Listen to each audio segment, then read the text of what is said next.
E aí, meus queridos, a paz do Senhor Jesus, que Deus em Cristo possa continuar abençoando a tua vida, né? Nós estamos aqui iniciando mais um vídeo, né? Respondendo perguntas. Há muitos dias que nós não temos um vídeo, né? Sobre esse tema. E nós recebemos aqui uma pergunta, ela até não é fácil de responder, se você não meditar, prestar atenção, né? Mas não é difícil, né? A gente tem que entender o seguinte: a palavra de Deus, amados, ela é escrita na sabedoria de Deus, na sabedoria do Senhor, né? E então nós temos que ter primeiro a nossa humildade de estudar a Bíblia, né? Buscar de Deus. A intenção do nosso coração é essa: nunca se nos promover ou vangloriar em cima de um conhecimento, mas ter no coração o propósito de ajudar as pessoas a entender e compreender, como a gente também, muitas das vezes a gente é ajudado, né? A gente tem as escolas bíblicas, cultos de ensinamento, né? A gente estuda. Então Deus nos dá, não é para nós guardar para nós mesmos, egoísmo espiritual, mas é para que nós tenhamos acesso aos celeiros de Deus para também ajudar as outras pessoas. A pergunta, aliás, não é uma pergunta, a pessoa quer procurar entender melhor. 1 Coríntios capítulo 7, verso 12, eu não me lembro qual o final aqui, mas eu vou lendo aqui que nós vamos entender. Presta atenção, é acerca de casamento, presta atenção. Aos outros digo eu, não Senhor, se algum irmão estiver casado com uma mulher não crente e esta concorda em morar com ele, não se divorcie dela. Se uma mulher estiver casada com um homem não crente e este concorda em conviver com ela, que ela não se divorcie do marido. Porque o marido não crente é santificado no convívio da esposa, e a esposa não crente é santificada no convívio do marido crente. Se não fosse assim, os filhos de vocês seriam impuros, porém agora são santos. Mas se o não crente quiser separar-se, que se separe. Em tais casos não fica sujeito à servidão, nem o irmão e nem a irmã. Deus chamou vocês para viverem em paz. Pois você, ó mulher, como sabe se salvará o seu marido? Ou você, ó marido, como se sabe se salvará a sua mulher? Até o verso 16. Então, 1 Coríntios, capítulo 7, versículo 12, até o versículo 16. A gente, irmão, eu trouxe aqui alguns esboços que a gente estuda, irmãos, né? Alguns esboços aqui, onde fala do verso 12 ao 13, por exemplo, né? É que Paulo conhece a tradição oral do ensino de Jesus sobre o divórcio. Ele tinha os ensinamentos de Jesus sobre isso aí. Jesus ensinou lá em Mateus 19, por exemplo, né? Ensino este que mais tarde foi descrito nos evangelhos, mas não sabe ao certo se o que Jesus falou se aplica de forma específica a uma situação na qual um dos cônjuges se torne cristão e o outro permanece não convertido. Por isso ele não faz uma cuidadosa distinção entre a palavra escrita de Jesus, conforme registrado nos evangelhos, né? A sua própria compreensão sobre como o ensino de Jesus se aplicaria a essa nova situação de um crente com um não descrente, que o ensino que Jesus trouxe lá nos evangelhos, Mateus 19, por exemplo, o divórcio aconteceria em caso de infidelidade, né? No caso da infidelidade, né? Paulo entende que a sua demonstração é inspirada e tem autoridade, que não se trata de mera sabedoria humana. Se uma mulher estiver casada com um homem não crente, o cônjuge crente é contaminado por estar casado e ter tido relações com o outro não descrente. É a pergunta feita aqui Paulo dizendo, né? Devem eles se divorciar? Fica claro que o cônjuge crente não é contaminado, pois Paulo diz que se o cônjuge crente tem em vez a voz de relação, eles não devem se divorciar. Então, irmãos, É muito complexo isso aqui. Vamos supor, um é crente e o outro não. Então vai se contaminar porque está mantendo relações sexuais, a vida marital, com outro que não é cristão de maneira alguma. De maneira alguma, são maridos e mulher, né? Agora, vão se divorciar por causa disso? De maneira nenhuma.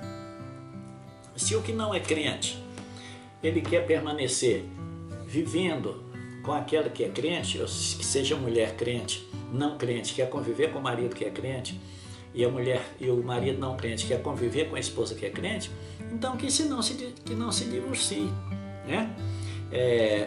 Que não se divorciem, mas permaneçam juntos. Permaneçam juntos. Eu já vi um exemplo, irmãos. Eu era novo convertido, já vi contar essa história, vi vários testemunhos sobre isso aí. Um exemplo, a mulher cristã, o marido não, né? E o camarada mamava, chegava fora de hora em casa com os companheiros, a mulher já estava dormindo, já chegava daquele jeito, né? Batia na porta, se não abrisse a porta ia pro chão, né? Aí ele chamava, ela levantava, eu mandava fazer tira-gosto para ele, para os companheiros, e ela ia, fazia, fritava, ajeitava, tudo, trazia. Aí tá tudo pronto, ó, tá tudo pronto, é só isso, eu posso me retirar? Posso? Não. Tá bom, é só isso, você pode se retirar. E assim ela fazia. E isso foi por muito tempo, presta atenção. A maneira que Deus trabalha. Um dia, um dos seus companheiros de golo falou para ele assim, falou, rapaz, a sua esposa é uma mulher muito especial. Mulher nenhuma faz o que essa mulher faz. Porque inclusive eles não iam fora de hora beber e comer tira-gosto na casa dos outros, colega, só ia na dele. Ele falou, nós vemos na sua casa, sua mulher nos trata tão bem, nós nunca fomos maltratados. Ela levanta sem reclamar, faz tudo o que você pede, depois ela vai deitar. Rapaz, eu gostaria de ter uma mulher como essa mulher sua. É um exemplo de mulher, valorize essa mulher que você tem. Aquilo queimou como brasa na consciência dele. Queimou como brasa na consciência dele. E ali Deus começou a trabalhar. E ele foi refletir. Resultado e moral da história. Chegou o momento que Deus respondeu à oração daquela irmã. Aquele homem se sentiu a necessidade de mudança. E ele se deu a sua conversão e viver a sua vida na presença de Deus. Deu para você me entender agora o versículo? Porque um ganha o outro sem palavra. Não precisa maltratar, ficar falando na cabeça, né? Então, é a sabedoria de um ganhar o outro sem palavra, no trato, na humildade, no amor, né? Com respeito. Aí ganha o outro sem palavras, só apenas dando o seu exemplo, né? Então que não se divorcie. O 14 diz, porque o marido não crente é santificado no convívio da esposa. Tá? E a esposa não crente é santificada no convívio do marido crente. Se não, porém, se não fosse assim, os filhos de vocês seriam impuros, porém agora são santos. Tá vendo? Mas o que Paulo quis dizer com isso? Santificado é santificado e os filhos são santos. Vamos ver aqui um esboço de um estudo. O que é que nós aprendemos com isso? Estes são os mesmos termos usados anteriormente para o fato de Deus ter separado os cristãos coríntios de seu ambiente pagão a fim de serem um povo especial. Um povo especial. Separou, né, escrevendo aqui para os coríntios, traz esse ensinamento, que é alguém chamado para fora, né, para viver uma vida diferente. É tudo cristão, né? No caso aqui, a igreja de Corinto. O cônjuge e os filhos descrentes, que estão em uma mesma família, junto com um consórcio crente, não são salvos por esta relação. Não é isso que o versículo está dizendo. Porque cada um dá conta de si diante de Deus e são salvos pela fé em Cristo. Tá? Entenda bem isso aqui. Entenda bem isso aqui. Mas estão sob a influência cristã do cônjuge crente. A influência cristã do cônjuge crente. E dessa forma, observa Paulo, estão muito mais propensos a ser salvos no devido tempo por meio de sua própria fé. Assim, eles então, em certo sentido, separados, né, dos outros descrentes e do mal do mundo. Consequentemente, a influência positiva do âmbito moral e espiritual de um pai ou de uma mãe crente excede em muito a influência negativa de um pai ou de uma mãe descrente. Então, só de estarem ali separados, né, a mulher cristã ou o marido cristão, separado do mundão, não vive uma vida errada, vive uma vida certa, né, o cristão ou a cristã. Resultado, o cônjuge que não é crente, ele vai ver a influência da vida daquele que é cristão ou cristã, e aquilo vai refletir na vida dele ou dela. Aquilo vai refletir. Comportamento. Vai ter um momento que ele vai ver que mesmo que ele age errado, momento que ele vai ver e vai notar a diferença, como o caso que eu testifiquei para você há pouco, né? Ou alguém, sei lá, a maneira que Deus vai usar, porque se a pessoa está orando, o cônjuge que é crente está orando para a salvação do não crente, Deus vai criar uma maneira, né? Então não precisa de você falar na cabeça da pessoa. A sua influência sobre a outra pessoa é através do seu testemunho, da sua vida cristã verdadeira. Essa é a influência que a pessoa detém sobre a outra, do seu comportamento, da sua maneira de ser, porque isso aqui está falando, irmão, de crente verdadeiro. Não está falando de Maria, vai com as outras, não. De crente cristã verdadeiro, obediente à palavra de Deus e que vive o evangelho, tá? Não é como às vezes você vê por aí hoje, não. Mas aqui estão falando de santos mesmo, pessoas que se dedicam a servir ao Senhor, que são verdadeiros exemplos. Então, o marido, ele se torna na vida de santificação porque ele está vendo a influência da mulher, da esposa na vida dele, está coberto pela oração dela ou dele, no caso se o crente for ele e ela não. Então o cônjuge crente tem influência sobre o outro por causa da oração, ora, intercede, né? É igual aquilo que Paulo disse lá em Atos 16 sobre o carcereiro, perguntou: o que eu faço para ser salvo? Crê no Senhor Jesus Cristo e será salvo tu e a tua casa. Então não está dizendo que a fé dele é que vai salvar a família. Não, cada um dará conta de si diante de Deus. Mas ele seria a luz, o condutor, a luz no seio daquela família, aceitando a Cristo como Salvador. Então o poder de Deus na vida dele vai trazer uma mudança, uma transformação contagiante com toda a sua família. Entendeu? Então é esse aí que é o propósito, né? Do cristão verdadeiro. Lembrando que a gente está falando de crente verdadeiro aqui. Crente que vive a palavra de Deus, que renuncia o mundo mesmo, que vive para Deus e que são verdadeiramente igrejas. Um crente que verdadeiramente igreja. Então a influência sobre a vida do outro é muito grande. E sobre os filhos, está dizendo o seguinte: os filhos que são, quem que educa os filhos? O pai, a mãe. Então a influência da mãe que é cristã, ou o pai que é cristão, sobre a vida dos filhos, vai ser muito grande. Os filhos vão ver a diferença, né? A maneira que é tratado, a maneira que é educado, são alvos da oração daquele que é cristão. Então eles também se tornam santificados pela influência daquele que é crente, que seja o pai ou a mãe. Ela traz uma influência muito grande ali no seio daquela família e dentro daquele lar, né? Porque ela é uma pessoa que está sempre em sintonia com o Senhor. A sua vida, as suas decisões, tudo são feitas em Deus, né? No convívio da família, no trato com o cônjuge, no trato para com os filhos, né? Se aquele que, um exemplo, às vezes o pai é cristão, a mãe não, ou vice-versa. Às vezes aquele que não é cristão tem às vezes um tipo de comportamento com os filhos. Isso aqui são um exemplo. Às vezes mais agressivo e tal. Aí tem aquele que é cristão, que seja ele ou ela, já tem um tratamento para com os filhos, não estou dizendo que não deixe de educar, mas é de uma maneira cristã, uma maneira demonstrando mais o amor na formação do caráter ali dos filhos, né? E não às vezes pela raiva ou qualquer coisa do outro que não é cristão, que muitas das vezes até profere palavras pesadas, né?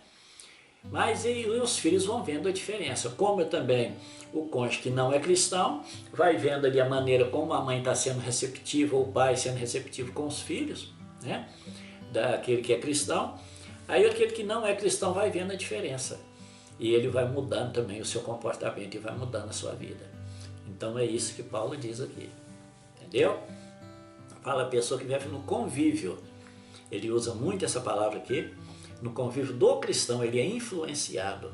Você sabe que o ser humano, ele é redigido as suas decisões pela influência, pelo ambiente que ele vive, o ambiente que ela vive, né? Então ele é influenciado por aquilo ali. Se nós vivemos num ambiente onde a pessoa às vezes vive aquela vida bebedeira, de droga, xingando e bagunça e tal, a pessoa é influenciada, as crianças são influenciadas a viver aquela mesma vida. Entendeu? Então, se é num lar onde tem ali um cristão ou uma cristã que serve a Deus, aquela influência ali, aquele convívio daquela pessoa que realmente é um servo ou serva de Deus de verdade, ela vai fazer a diferença. E ela vai influenciar aos demais ali naquela família. Entendeu agora? Então é isso aí. Vamos ver mais aqui. O 15 já fala, mas se o não crente quiser separar-se, que se separe. Em tais casos, não fica sujeito à servidão, nem o irmão e nem a irmã. Deus chamou vocês para viverem em paz, né? É o versículo de número 15. Então, o Paulo aconselha o cônjuge crente a não criar conflitos ao tentar articular uma reconciliação com o cônjuge descrente que abandonou o casamento, né? Não fica sujeito à servidão. Isso significa, pelo menos, que o cônjuge crente não está obrigado a buscar a reconciliação com o descrente que o abandonou. Mas a maioria dos intérpretes atuais pensa que a expressão também sugere liberdade para obter um divórcio legal, se ela ainda não aconteceu, e para se casar com outra pessoa. O ensino de Jesus sobre o divórcio também parece permitir um novo casamento quando relações sexuais levaram ao divórcio. No caso lá de Mateus 19, né, que as relações sexuais ilícitas, adultério, né? E no sentido da palavra paz, no sentido mais amplo, significa de acordo com o Antigo Testamento, tudo está bem na vida e na circunstância de uma pessoa. Este é o conceito do Antigo Testamento. A maioria dos intérpretes sustenta que Deus livra o cônjuge crente das intermináveis e indissociáveis angústia de uma vã e permanente esperança de reconciliação com um descrente que abandonou o cônjuge crente, e uma proibição vitalícia de desfrutar das bênçãos do casamento novamente. Outros intérpretes, enfatizando 1 Coríntios 7:31, sustentam que o novo casamento nunca é permitido após o divórcio. Então, são coisas aqui que a pessoa às vezes tem que buscar muita presença de Deus, o discernimento, né? Mas o que entendemos aqui é que se aquele que não é cristão, aquele que não é crente, ele não quer conviver com aquele que é crente, quer ter uma vida errada, tudo, então aquele que se separa, aquele que é o cristão ou cristã, e não vai buscar uma reconciliação, porque a coisa não partiu dele ou dela, né? Partiu do descrente que quer viver uma vida dissoluta. E nós somos chamados para viver em paz, né? Como eu disse, o 39 lá, que já não dá ênfase para um novo casamento, é o 39, onde fala: a mulher está ligada a seu marido enquanto ele viver. Mas se o marido morrer, ela fica livre para casar com quem quiser, mas somente no Senhor, né? Então, embasam aqui que se separam, mas que não podem assumir aí um novo testamento, um novo casamento, né? Uns interpretam que sim, outros interpretam que não, né? Mas o que nós podemos entender com isso aqui? É que a melhor maneira do que é cristão é partir para a oração. Partir para a oração, procurar viver mesmo o Evangelho, né, com sabedoria, para ganhar o cônjuge que não é crente, né? A melhor maneira. Nós vemos que a única coisa que encontramos na Bíblia sobre um novo casamento é a relação sexual ilícita, né? Quando um dos cônjuges trai, né? E mesmo assim a oportunidade de ter o perdão, mas se não quer, né, conviver, não tem mais a confiança, aí Jesus já fala ali sobre o divórcio, né? Mas tudo lutando para manter ali o casamento, né? Agora, se o que não é cristão, já voltando ao caso aqui do casamento, aquele que não é cristão, ele não quer conviver e às vezes impedir o que é cristão a servir a Deus, então, amados, que se separe, né?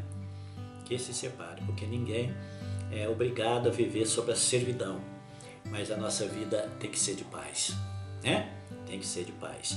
Então é isso aí que nós vemos aí na palavra do Senhor nosso Deus, o que Paulo passa, né?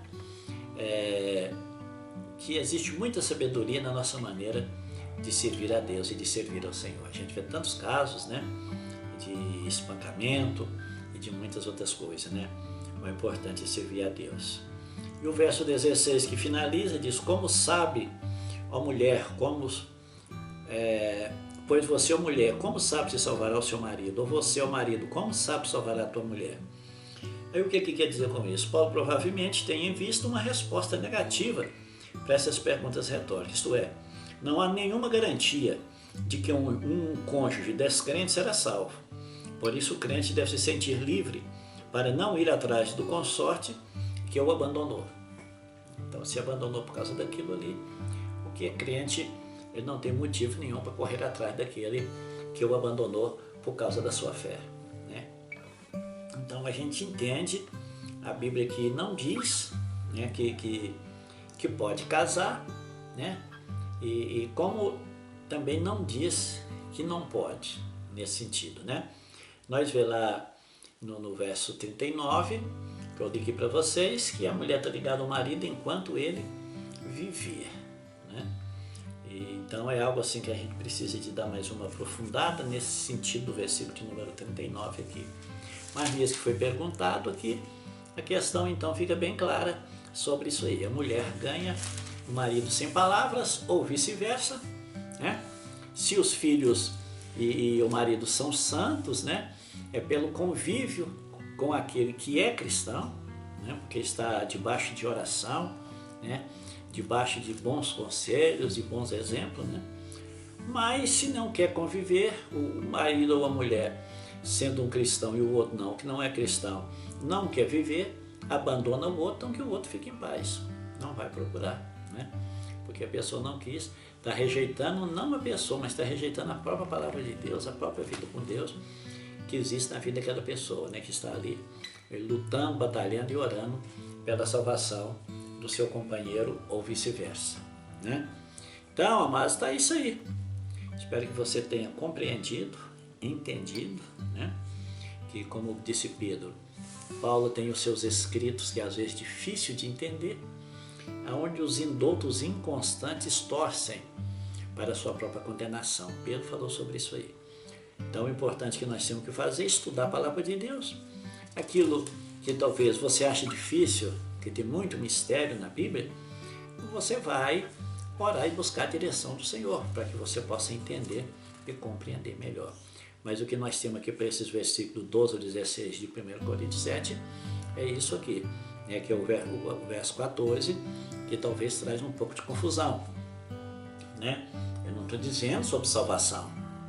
Os que não é crente é salvo por causa do outro que é crente, não. Cada um dará conta de si diante de Deus.